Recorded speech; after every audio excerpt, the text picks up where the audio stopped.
So you might be wondering why I've downgraded to this man-powered mode of transport. Well, I've had a pretty crappy week. The Virago's actually broke down. So the next 2 weeks are going to be complete murder because I have to cycle to work whilst the bike is in the garage.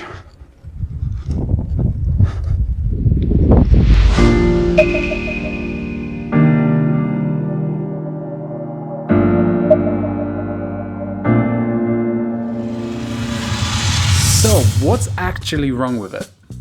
Well, let me explain. When the roads are wet, I'm more inclined to drop the clutch and cause the rear to, you know, spin out.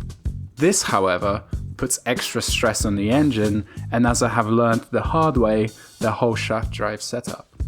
All of a sudden, the bike started making this noise.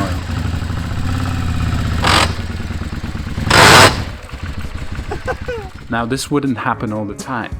The only times it did was when I would put a lot of load onto the drive. Slow and steady acceleration allowed the bike to build up both speed and RPM. At first, I thought that I caused the whole shaft, or the swing arm even, to come out of alignment.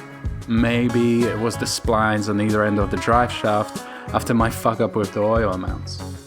Looking at the shaft connection to the rear of the engine, to me, it didn't look right. I thought the casing was bent or some other shit like that. Since then, I learned some things about it.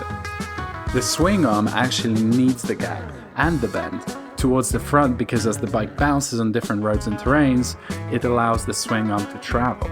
That really calmed me down. The diagnosis? The drive shaft joint knuckle is cracked in 3 places. So of course I look at the Haynes manual. Having a Haynes means that you can do almost anything to your bike now, right?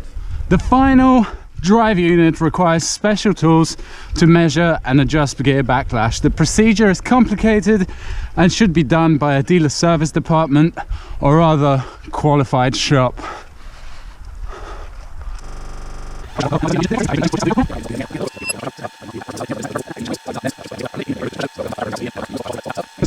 So the next 2 weeks are going to be complete murder because I have to cycle to work whilst the bike is in the garage.